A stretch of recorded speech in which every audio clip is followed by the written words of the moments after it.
Yeah, Maura Dewey is on the Canadian National Sailing Team Development Squad.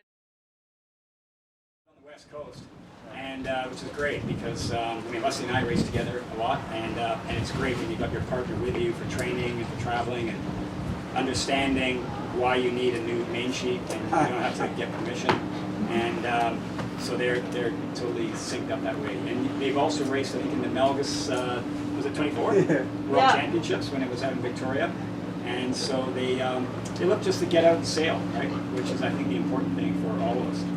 And so when I heard they were coming here, I'm always one to kind of get leverage on things. And I thought, well, what if Maura was to maybe come and give us a little chat about what it takes to be an Olympian, what it takes to be a prospective Olympian, but certainly an international sailor, and what kind of dedication that takes, and like what are the steps to get there, because she didn't start at this level. And she was, were you junior Canadian champion in 1 year? Yeah, 2008. 2008, yeah. So that's like a good start. And because a lot of good people win the junior Canadian championships, but never really kind of carried it further. So Maura's carried it further, and now she's off for a career, a scholastic career, going to Sweden to do her PhD in meteorology. So it's all a very exciting life. And Ian's going to learn to speak Swedish and make pancakes or something. So that's great. So anyway, welcome to the club, short story. And why don't you guys take it away? So I want to be extra careful. I just wanted to throw in one more thing before Maura gets started, because I think it's mostly we want to know about how the route to the top performance in Canada goes. But Maura and I have a bit of a running joke. Maura will achieve something really spectacular, like I think she was third in North America a couple of years back, and she got this coveted laser cube, which are really hard to get. You get them for world championships, and you get them for this and that and the other, and so she had this amazing prize. And then I went to Pacific Coast Championships, and 15 people showed up, and the best sailors were over in Europe doing an important regatta, and I snagged another laser cube that I had no business earning. And so I keep on getting, Maura will earn this real, or she'll go to a world championship and be like 50th in the whole world. And then I'll go to a club race in Comox Bay Sailing Club and get a trophy that fills the entire room. It's really literally that big. It's pretty adorable, and we put it on our mantle. So just all this to sort of say, Maura is the real sailor in the family. So if you think that I can put the bow down, you got to get a load of Maura. Yeah. How do you want to start off? I think we were going to start with where you came from. Yeah, so I have little notes on my phone. I kind of prepared a little bit of a talk just about how I got from when I started sailing to doing an Olympic campaign, and kind of like the path that I took. And hopefully you can learn a few things and maybe get inspired if you're a junior sailor here. So yeah, I basically started out doing summer sailing lessons, like you guys might have done, at my yacht club, Royal Victoria Yacht Club. So I grew up on the West Coast, and my family had a little 27-foot Thunderbird that we cruise on, and I did Opti in 420. And then I worked my way up every summer all the way through Silver Sail, which I think is like Pansel 5, I don't know. And eventually my coach was like, well, if you like this, maybe you should try joining the race team. And I really enjoyed sailing, so I said, okay, Dad, I wanted to sail, like, not just for 2 weeks in the summer at lessons, but in the shoulder season, the fall and the spring, and join the race team. And so he gave me my first ever laser, which was the one he sailed as a kid, and it was like pumpkin orange. It was probably like 3 times as thick fiberglass than necessary. It was solid, but maybe full of water, with sail number 3217, like 3000 era. And I sailed that for, I think, over a year, like maybe a year and a half, just puttering around the bay and really enjoying it, doing a few like local BC circuit regattas, and eventually convinced my grandparents to buy me a slightly nicer laser that didn't have wooden foils and wasn't sinking. And so I did join the race team and did this junior sailing program in Victoria. And sort of the highlight of my youth career, like Steve said, was that I won youth nationals in 2008 when it came to my home club. I never actually really got the chance to do any bigger regattas than that as a youth sailor. So if you do get the chance to do like Canada Summer Games, for example, or Youth Worlds or anything like that, I would really encourage everybody to do it. I didn't do opti racing, I just didn't know it was a thing, and I didn't do those big regattas, but I think they're really, really cool opportunities to like see the international scene and make some lifelong friends. But even though they're really cool opportunities, you don't need to do it. I didn't do any of those things, and I ended up okay.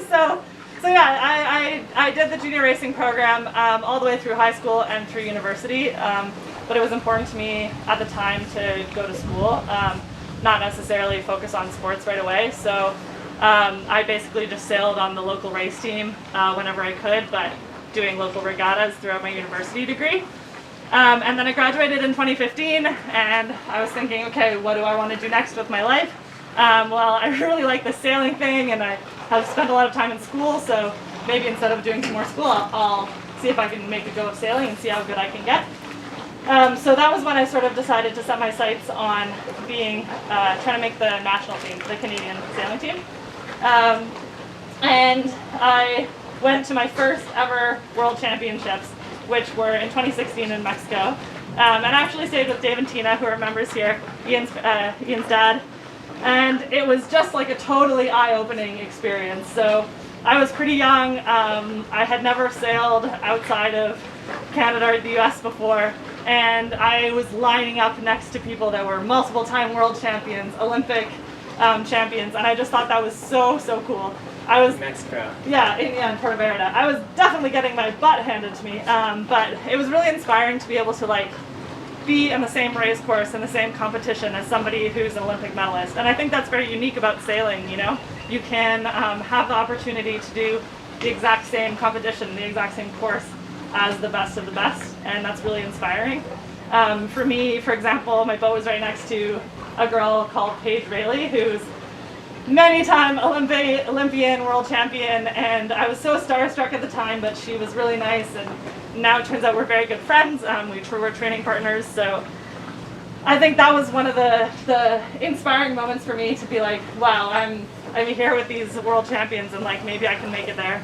And that's probably when I decided, okay, I'm gonna have to take this pretty seriously. I'm gonna have to step up my fitness game. So I'm actually gonna take this off. It's very hard to stop.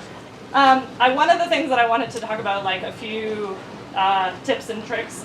Maybe the biggest I would say would be for me was fitness. So I was like a sporty kid, but not super athletic, and definitely not used to gym training.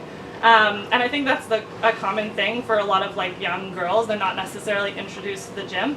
But for me, learning to love training and love like working out and being strong was a huge bonus of trying to get good at sailing. Unfortunately for us in our sport, you can't get fit for sailing by sailing.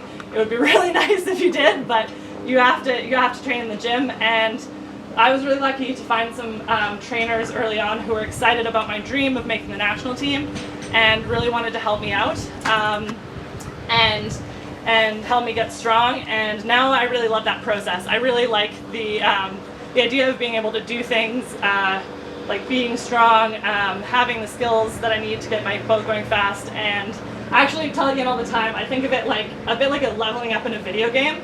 So you get like a certain level of fitness, and suddenly you access all of these skills that you didn't have before. So like, you know, I used to be considered pretty good in light wind, but it would get windy and everybody would be like, okay, see you later, Maura. But then I got fit, and now suddenly I can hike in 20 knots. Or like, my arms got strong enough, and now I can sheet through waves. And it's just this, like, every level of fitness you get, you access newer and more exciting sailing skills. And I think that goes like all the way to the top. So I would really encourage people to like pursue, I mean, if you want to get good at sailing, pursue the fitness side. It's really rewarding and really fun. So that was like a... One thing that Maura's said to me a couple times with regards to fitness is that sailing can be incredibly frustrating. You can put so much effort in and not see results. But fitness, the more effort you put in, the stronger you get. It's measurable. I know I'm lifting heavier than last week because the numbers are bigger. It's not like, well, was that the right shift or not? You don't know. So, yeah, it is satisfying to have a part of sport that's like you have clear improvements. Yeah, not that you don't improve when you train in sailing, but it's more difficult to measure. Sometimes it's a mystery. Yeah. So I would say like that's the first big jump that I made when I was transitioning to more serious sailing. And then I made the national team in 2017, or the development squad in 2017. And then the inspiration for me to try to go a little bit further than that was actually watching the 2018 Winter Olympics. And I was getting really inspired, this is kind of funny, but by the figure skaters on the Canadian team. They were just like so embodying the Olympic values of like dedication and hard work and sportsmanship. And the whole world was looking at them and saying like, wow, these Canadians are some really inspiring athletes. And I remember sitting in my living room watching them on the TV and being so amazed and so impressed with what they were doing. And I really wanted to be that. I really wanted to be that Canadian on the TV, on the world stage, like showing these values for everybody. And so that's when I sort of like really told myself, okay, the goal is to make the Olympics and do well at the Olympics, not just be on the national team and be a good Canadian sailor. So I kind of doubled down after that and started like looking for, okay, where can I improve more, what can I do? And then apart from fitness and training and the other stuff, the big thing that started to make a difference then for me was working on my mental skills. So sailing is like a really complicated mental sport, right? The races are long, the tactics are tricky, it can be very emotional. And for me, like working with a sports psychologist on things like meditation and visualization and like self-talk and self-belief were really, really important. I think it's really easy to get like imposter syndrome where you kind of think, oh, everybody here is so good, who am I haven't won anything. And that attitude, you'll have defeated yourself before you even got to the start line. And I definitely had that for a little while. And I think for me, when I started really believing in myself and like visualizing myself on the podium, like not if I'm going to win this regatta, but when I win this regatta, what is it going to feel like? Like when I nail this shift, when I make the perfect race, what is that going to feel like? And really believing in myself. It sounds very cheesy, like somebody coming and saying, believe in yourself. But I'm telling you, it's honestly a game changer for me. And I think that if you asked a lot of really high performance athletes, they would have the same attitude. It's just like an unwavering faith that you are going to succeed in your goals. Even if your goals are like the loftiest things ever, like winning an Olympic medal. And I think that for me, sports psych was something I didn't really put a lot of stock in at first, and now I'm a big believer in it. I think it's really important. And the one other skill that I thought was really cool that I learned at that time was visualization. So like practicing skills in your mind, basically. And I think it's very useful for sailing because often we can't physically train in the same condition over and over and over again. So like if this is your home club, you probably don't sail in big rolling swell very often, or no, right? But if you've done that once or twice and then you can remember that and remember how your coach told you to sail through it, and you literally just sit on your couch and you close your eyes and you practice that, like think through that session over and over again, it's a way of getting in reps without even having to do it in the boat. And it's actually been like scientifically proven that it's almost as good as physically training, practicing these skills in your mind. And if you don't believe me, there's a fantastic video of a climber whose name is Adam Andra. He's one of the best in the world. And he does this really cool thing where he takes a project and he doesn't practice it except by visualization. He's like just thinking with his eyes closed, like reaching for the moves, thinking about where he wants to go, and then he goes to the actual rock face and sends it first try. And all he did was mental practice. So like I really kind of believe in the power of that kind of stuff. I just want to segue for a second on imposter syndrome. Like, I came in Alberta, it's hard with all the big fancy provinces with all their history of sailing, and people say, Alberta sailing team, that's a joke, right? Or like, I'll have a Saskatchewan sailing team shirt on and they'll be like, oh, nice one. And I'm like, no, I was sailing in the Saskatchewan Provincial Championships. So I think it's important for Albertans to know this big fancy coach that got Maura to win the Youth Nationals was the Alberta coach before he went out there, Steve McBride. Our high performance director comes from Saskatchewan, Ken Duell. I could rant on forever about different. My first coach. Oh, well, here's a great example. I was in Australia this past winter, and at the yacht club there, they have a lady who set up a physiotherapy office for all us broken sailors. And she used to be a radial sailor, and she was really good friends with Kimia. You know, so there's like a lot of who came out of Alberta. Kimia sailed up to here and qualified Canada for the London Games, I believe. Lisa Ross ended up going, but Kimia was the one who qualified. And this Australian was like, oh yeah, I know a Canadian, I know Kimia. So. A lot of the time, people who have restricted ability to sail develop a deeper passion. You look at what happens on the coast and on the Great Lakes towards the end of the summer, everyone's and there's like a big lull in their training, but Albertans will be on the ice as soon as the water freezes. Wait, the other thing, on the water. April 27th or whenever it thaws. So sorry to derail that. I just wanted to bring that home to our group here. No, I think that's a good point. I think pretty much everybody feels that way except maybe Ben Ainsley, who thinks he's the greatest person ever. But like pretty much everybody else, I think feels that way, at least at some point in their career. So what was I talking about? Miami, maybe? Oh yeah, so then I'm kind of going chronologically. So then, yeah, in 2019, I would say that's kind of like my breakthrough season. I started having some good results at World Cups and on the Olympic circuit. I got a lot of top 10 results at Miami World Cup and finished 18th, which qualified me for a spot at the Olympic test event. I made my first gold fleet at an international regatta in Palma in Spain that spring. But Maura was like doing well, and she was winning because now with the trackers, you can actually look and it'll measure who had the best start. And Maura was winning starts against the top sailors in the world. So I just wanted to highlight that. She brushed over it. Yeah. So I was starting having a little bit of success anyway.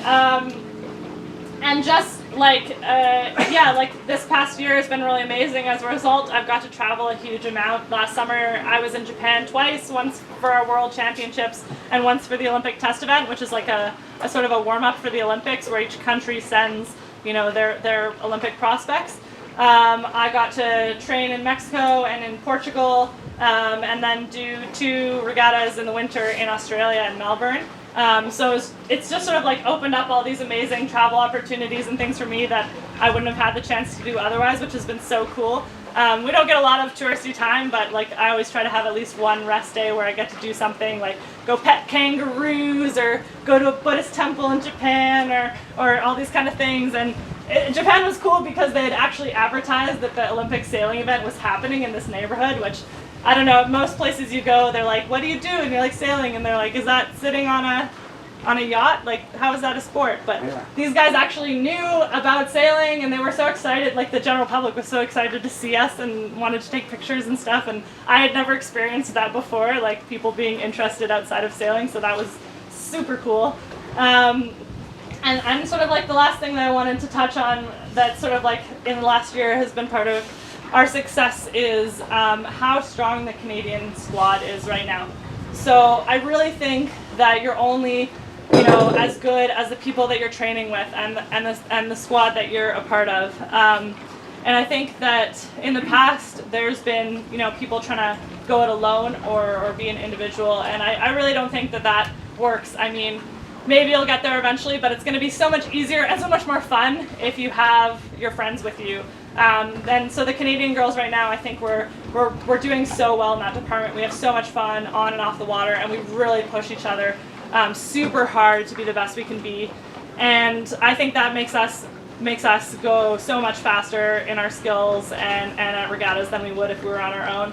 And to the point where the other countries, they say to us like, oh, I wish we were good friends like you guys. I wish we had so much fun.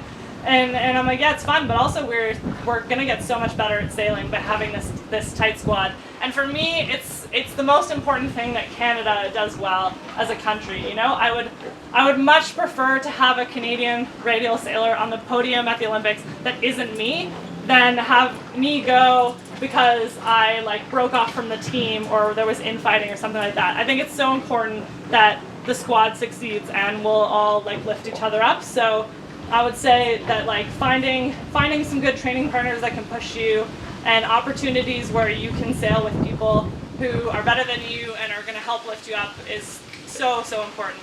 And Canada hasn't always been like that. So it's important to build that culture. You can build that culture at your club by being a teammate to the person who just beat you, by being gracious to the person you just beat, by sharing your secrets, because then they're going to share secrets back and the whole team's gonna raise themselves up. It's so powerful when and it's way more fun. Yeah, absolutely, and yeah, you can make that happen with whoever you happen to be sailing with. You know, just find somebody who has that kind of drive that you do, and together you'll achieve so much more than you achieve on your own.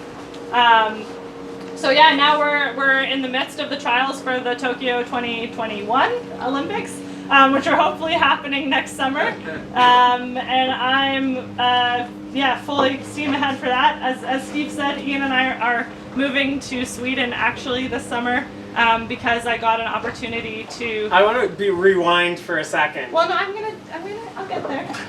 I'll get there. I got an opportunity to start my PhD at Stockholm University. So in this whole time, this past couple of years that I've been on the national team and working really hard at sailing, I didn't totally abandon school and my other stuff. I just put it a little bit on the back burner, and I got a part-time job at the university in Victoria to try to help, basically just to fund my sailing. But I was a research assistant there for 4 years, and that has sort of kept one of my feet in the field that I want to work in and in school a little bit, which has turned out to be really beneficial for me because I've still been able to cultivate that side of what I want to do. And I also think it's important to have something outside of sport, just like something else going on to distract you or to give you just like a life outside of sailing. But for me, that's turned out into some really great career opportunities. So now we're going to go to Sweden, which I think will also be great for sailing. It'll be so nice to be close to European regattas rather than having to fly like halfway around the world from Victoria. So yeah, that's where we're at, and that's where we're headed. And this is. I just wanted to say thank you, Steve, for inviting me here, and you guys for listening to me chat about my journey. And I'm also happy and I wanted to do like an overview of how I came to be campaigning for the Olympics, but I'm also happy to talk like super technical stuff about the laser or like about tactics and strategy on the race course or more details about my training.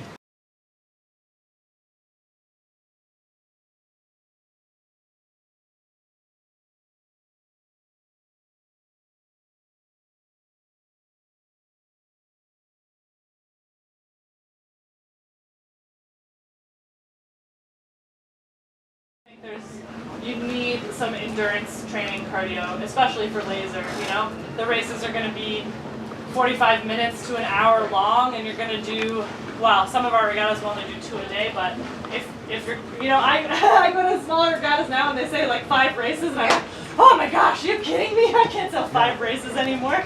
But that's a long day, you know, and that's very much about endurance more than it is about raw power, and I found the bikes super good for that. So. Maura has a little contraption where she can hook up her back wheel of her road bike to an indoor trainer. I don't know if you've seen those. Yeah, those are super sweet, so they cost like $1,000. When you're doing cardio on a bike, you're doing a lot of flaps then, and if you're doing strength and endurance, do you do a lot of hills? Yeah, yes and no. So if I ride outside, just the nature of Victoria is that it's very hilly pretty much everywhere. But most of my training is based off of heart rate zones. So it'll, I do functional threshold power tests, which is like a bike kind of strength test every 6 to 8 weeks. And then that kind of shows me what my heart rate zones are, and like what my max heart rate is and that kind of stuff. And then my coach will tell me basically like how long to spend in each zone on a training ride. So some of the longer ones, it's like zone 2, 3, which is a heart rate of like 150, and that I hold it for 45 minutes and then a break and then 45 minutes or something. And then if it's a sprinty workout, it'll be like, okay, go for 2 minutes at zone 5, so that's like max as hard as possible, and then rest for 5 minutes, and then 2 minutes at zone 5 or something like that. So it's good to mix it up, right? Also, otherwise you'll just get horribly bored if you do like long rides all the time forever. But I think both. So for sailing, both are important because the days are long, so you need endurance. But like, there's moments where you need that power, right? Like a mark rounding or start or something where you've got to be really, really fast. So, yeah. Yes. 2 questions. One, how many days of the year do you sail? And then second, when you're like training for, if you're in a training session, what does your day look like if you're like training for sail? Yeah. I think last year I figured that I was spending something like 200 and change days on the water, which is a lot. Yeah, it's ridiculous. So, but like, I mean, this spring would have been even crazier if it was the lead up to the Olympics. You're at a regatta every month, like boom, boom, boom. That's a lot.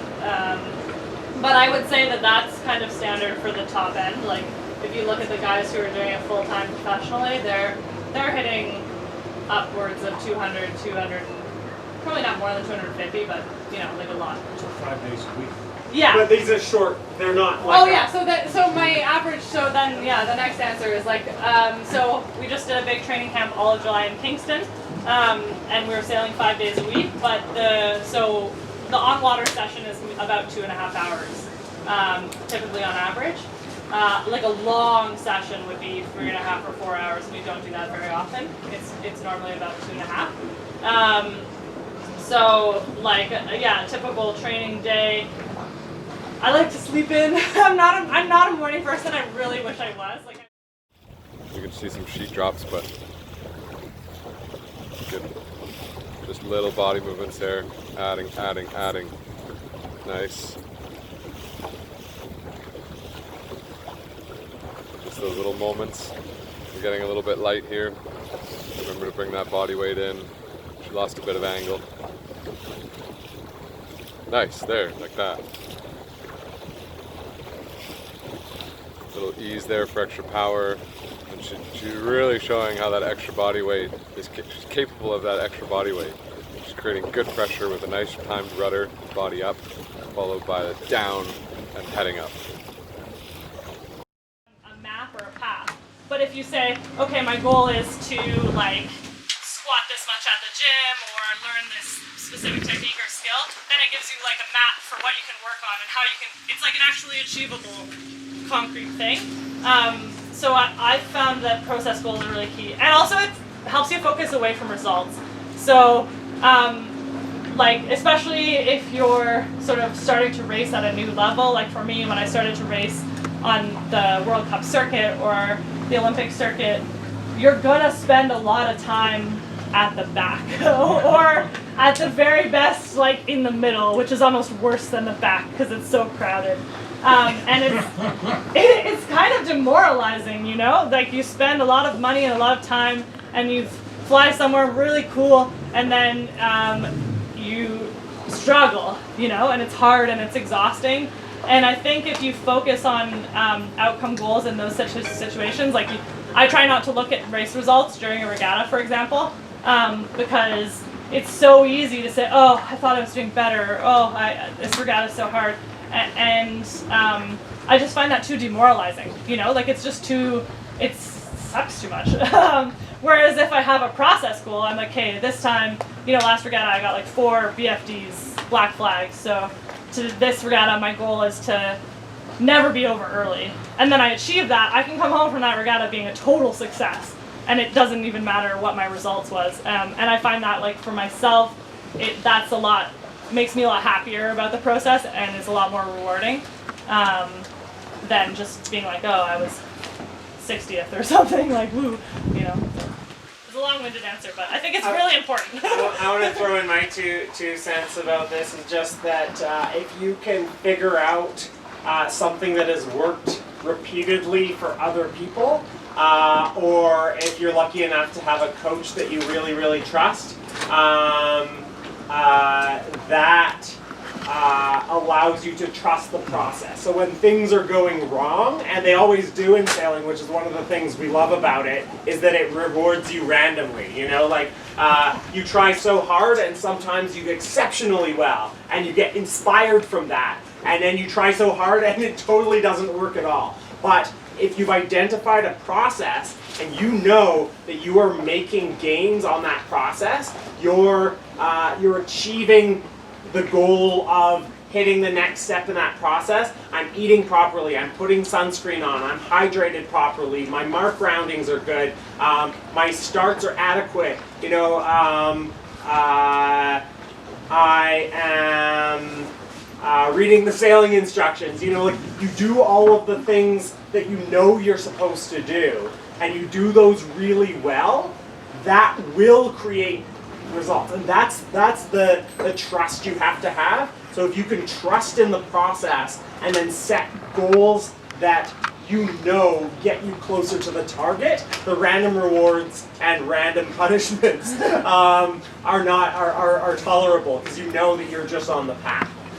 So that would be my big thing about. Yeah, I think that's important, because it takes like a long time to get really good at sailing, because it's so tricky, which is why it's such a cool sport.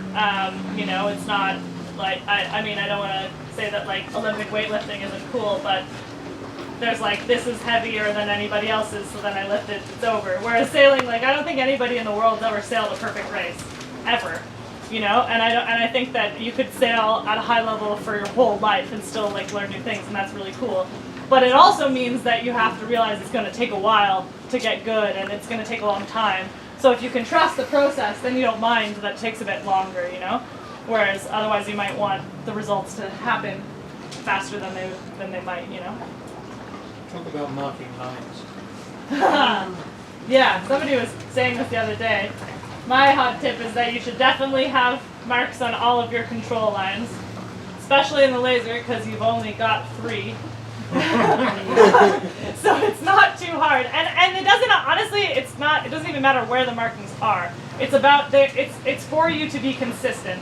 So for example, on my vang, the line that like doesn't move, that's tied at the top block, on there I have Sharpie marks every inch. They just go all the way down. And the reason is that when I come out at the beginning of the day, and I do my speed tune and I figure out what the conditions are like, I set up my controls, and then I look and I go, oh, okay, it's at like 2 up from the bottom or 3 up from the bottom.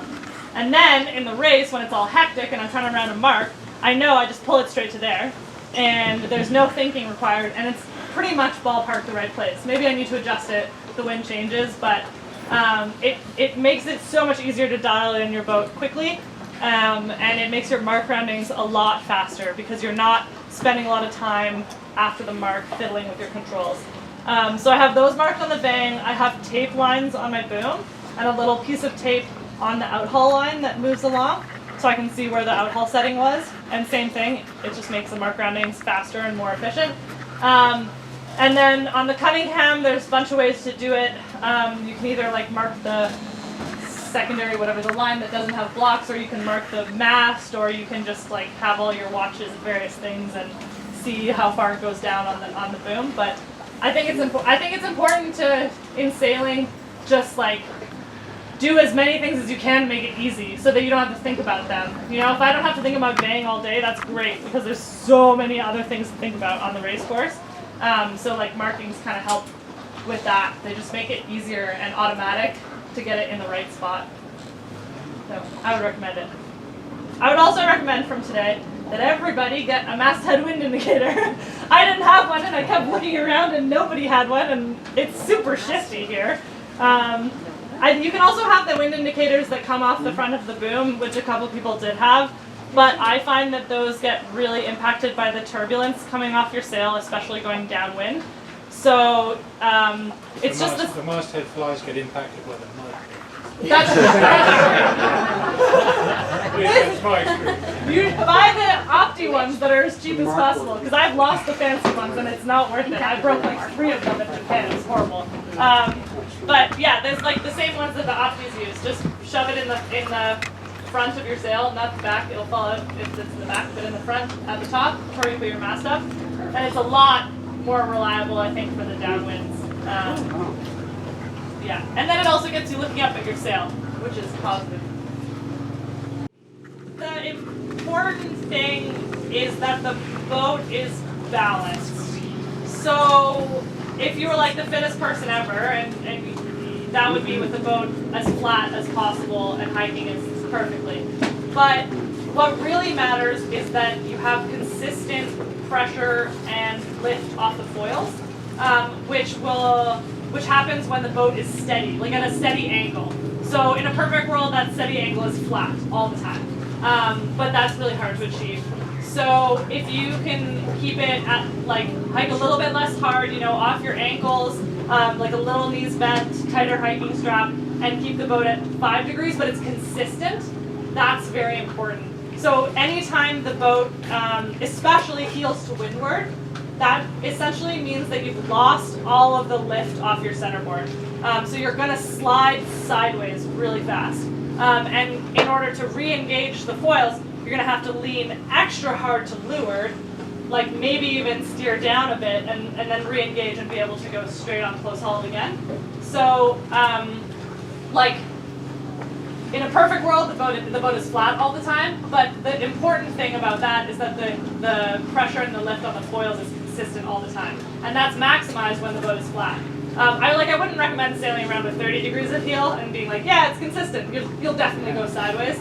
But if you are trying to conserve energy and you can't hike super hard for very long, then it's more important to hike at like 60% and keep the heel consistent and just stay at 60% for the whole race, then hike at like 100% for 10 seconds and then like 40% for a minute and then back out and back in. You know what I mean? And I mean, even that's like what I can't hike full out in 20 knots for an entire upwind, like shoulders below the deck. I want to get there, but it's super hard. So also the other trick is to be strategic about when you take breaks. So I was talking about this with some people the other day, especially if it's somewhere that's puffy. So like a lot of places in Alberta where you're sailing offshore, puffy wind. Nature is telling you when to take a break, and that's during the lulls. And like you want to set the boat up so that you can like come totally off your legs or sit up or whatever, and the boat still goes fast. So if there's a lull or there's a flat spot or an opportunity for a rest, you want to make sure the boat is as flat as you can get it. The sheet is all the way in block to block, and you're pointing like high, and that's perfect rest mode. And then if a puff comes on and you need to work, you can bear off a little bit and sheet out and accelerate and hike really hard. And then hike hard, sheet back in. The puff's still there. Okay, now the puff is over. I can make sure it's block to block and come back up. So I think it's important to rest, to pick your rest smartly and rest whenever you're given the opportunity, rather than hiking really hard and then being like forced to rest, but it's a puff, because you're so exhausted. If you can be strategic about when you take breaks, and then you take those breaks in an efficient way, it's quite a bit easier. I want to throw in a couple things about consistency.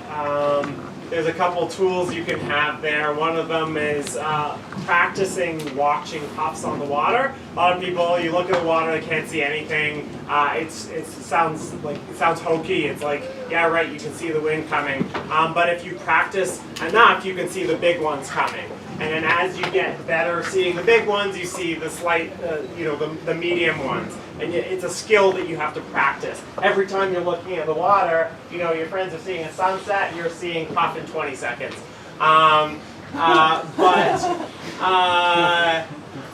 The other thing, especially Mr. for Romance. Exactly. Isn't that a beautiful cat spot? Is watching the other boats. If the boat before you gets teabagged, dunked into the tea of the lake, if they half capsize to windward, you know a lull's coming. There's no excuse for you to then dunk yourself. So you see the boat in front of you spin out a little bit. They miss the puff, but now you know there's a puff coming. Everything is ready. Maybe if it's an obvious puff, you know, you've got some controls on early or something like that. So you can anticipate that stuff. And the other thing I wanted to throw in is about imagining that the centerboard and rudder work better the longer you have them consistent. So if you get your boat perfectly balanced, your boat starts to work better and better and better. So you have to keep it eerily level, and then it gets better and better and better and better, and then people say, how do you point so high? I was like, well, I didn't change anything. You know, when the puff hit, my sail went out, but my boat stayed completely level. Yeah, that's, I think, the key. What I mean with the heel staying consistent is that, like, as things change, the foils have to stay engaged, because they kind of like ramp up your speed. It doesn't happen right away. So if you can navigate through waves or navigate through puffs or like basically anything with the boat, the heel of the hull staying consistent, then you're going to continue to build that power rather than and once you lose it, it takes a while to regain. Yeah, start again. You know, you lost it, start again. Yeah. So it's like it's that important to keep it consistent the whole time. My other tip, if you find like the hiking hard on your legs, is to work on your sheeting. So I think a lot of people like to just pull the sheet on block to block and then like sail like that the whole time. You know, maybe steer to wind shifts or move their body in and out. But actually, your like biggest impact that you have on the boat is the sail. It's the largest like thing you have to. It's way bigger than your body, for example, if you leave your shoulders in and out. So, and it's a good way to help your heel stay consistent. So, yeah, like your arms should be strong enough that you can sheet in and out quite as quickly as possible, and that really helps with keeping the boat consistent. And then you can rely on your sheeting more than your legs if you need to. You know, you think, oh, okay, well there's a puff up there, but I can't hike any harder. That's fine. I'm going to drop the sheet when it arrives, and then sheet back on, and the boat will stay. You don't have to hike any harder through that puff at all. Unless you bear off. Don't bear off when you sheet out. That's my biggest pet peeve. The whole point of sheeting out is to reduce power. If you bear off, you're powering up. Yeah. So if a puff comes and you sheet out, the point of that is that there was too much power in your boat, and you would have like heeled over to leeward.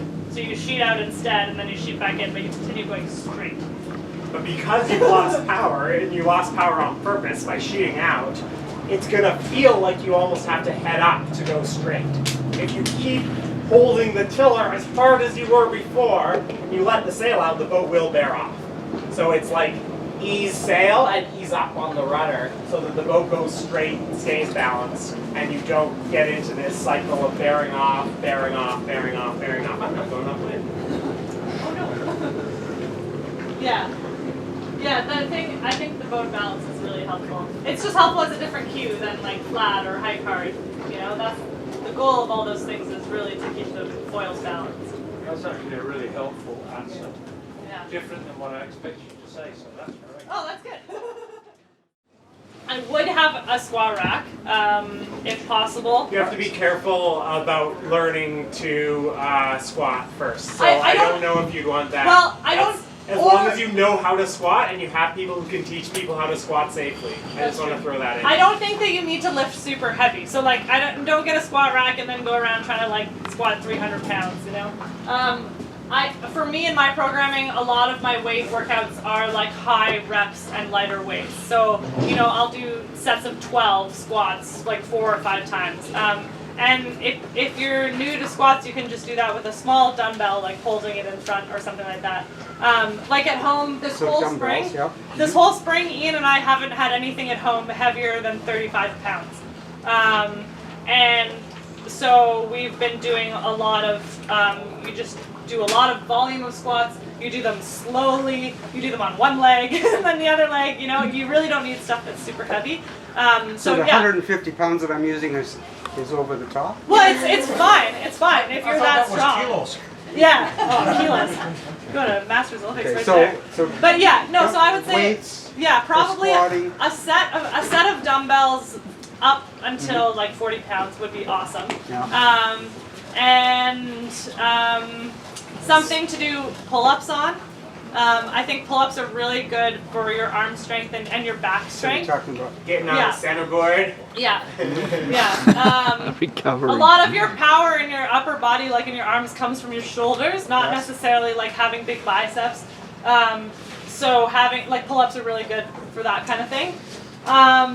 If you can, Swiss ball. Yeah. If you have some Swiss balls, there's a whole bunch of exercises that you can make a lot harder That's by like a heavy ball destabilizing that you them. throw back and forth? Yeah. Just the big inflatable. oh yeah, those two. Oh, yeah. Yeah, the big inflatable ones are great, and also like a couple of the like the small heavy Medicine ones. balls? Medicine balls, those are good.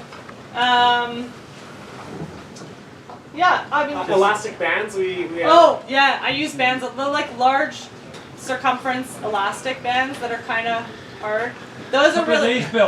Couple of these. Yeah, Going that on my thing. dolly. That thing is perfect. Never stop exercising. That's good, yeah. Yeah. Wherever I go, I'm using it. They can either make exercises harder or assist you. Like if Yeah. you can't do a lot of pull-ups, you can put a band around your legs Yeah, and it yeah, can help you, yeah, that yeah. kind of stuff. The other thing, Maura's trainer often has her, they'll pull her knee one way or the other so to work on her stabilizer while she's doing another muscle. Yeah. So they help with form if you have a good trainer to set up the program.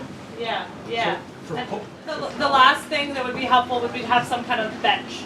So So like a bench, or a yeah. hiking bench kind of thing. Well, no, a hiking Or- bench, but no. just like the one like a weight gym bench, you know. So you can have your leg up for whatever Yeah, your, so like a lot of my stuff is single leg, like step that. ups. I do step ups, you can do bench press on it, you can do core exercises with lifting your legs on it. It's just a very versatile thing. So that I think would be helpful. And then, yeah, I mean, that's all I've had all spring and it's been great. Local club or your area who want to start trying to travel to bigger events, that's a really good way to just get an exposure to like more sailors and what it's like to be a bit more competitive. And if you don't know what regatta to go to or what to plan for, like I think there's lots of coaches that would be happy to recommend, but like something on the order of like Midwinter's West or North American Championships or something are great things to strive for. And for me at least, going to, you know, I wouldn't recommend, okay, go to all the super hard regattas and come in last all the time. That's just not going to be worthwhile. But picking a regatta, like one regatta a year that's a little bit harder than your normal Set a goal to your normal thing, I think is really good because it'll show you what the next level is like.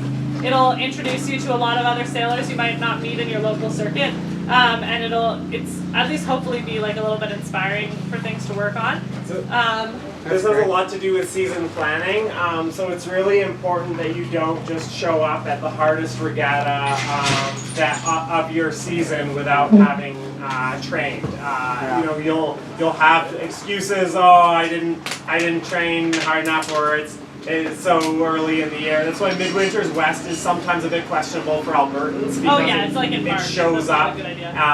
right at the worst time in our season, in Albertan season. So you want to have practice regattas where you get to try, like you get to experiment with the results, you get to have real competitive start lines. So you want to have minor regattas, and then you want to have just training days. A big fallacy in programs just in general, everywhere where the coaches don't have a big enough say in how the program is run, is that people say, let's go to a regatta again, let's go to that regatta, let's go to that regatta, look at all the regattas we went to, but you've never trained. So you're just going outcome, outcome, outcome, outcome. What you want to do is set yourself up for success. The process of being able to sail at a bigger regatta than you otherwise would is that you do lots of repetitions of the key things that you need to get good at for success. Otherwise, you get this really cool experience, but you're last. You know, really cool experience, but you got discouraged, and so on. So it's really helpful to get to a regatta where you don't win, but you're not below mid-fleet. Yeah. Because then when you have an exceptional race, you could win it or you could be in the top 5. If you have a bad race, you're right at the back and you get punished for your mistake and you learn from it. If you go to a regatta that's too hard for you, you'll sail an excellent race and you still won't feel rewarded for it. You go to a regatta that's too easy for you and you start, where's Isaac? You start slacking off. He'll ease up on people, you know, like you don't practice at your very best. I love the idea of choosing a regatta that challenges you every year, but making sure that you've done preparation for it. Yeah, something like in Cork at the end of the summer. A little bit more receptive to have you join like training camps and training opportunities than maybe like a team that they don't know you at a regatta, you know, where people are trying to be competitive. But if you, like, that's a great option. Reach out if you know a club, like some bigger club or someone you want to sail with, and reach out and say like, hey, are you guys planning a training camp sometime this season? Can a few of our best people go? Those are really the good times to like have more access to that coaching, and people are more receptive to having you join the program, and you can get more experience. And I would totally recommend that, you know, especially because you don't necessarily need to train with like your most amazing training partners 100% of the time. Maybe you go do a week at the beginning of the season, like a month in, and then some week in the middle of the season, and then you come back in between to your home club and you just like work on those skills that you practiced at that time. Like even that's what we do on the national team, right? We don't sail together 100% of the time. I mostly sail in Victoria with the local race team, and then we, you know, the national team gets together for a training camp in here or there for 2 weeks, kind of thing, and we focus really hard on those skills, and then I come home and 20 seconds.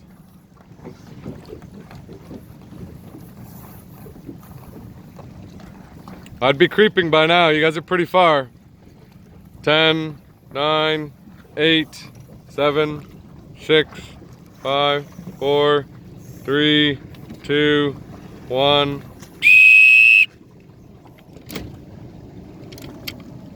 Nice starts there from Maura and Sarah.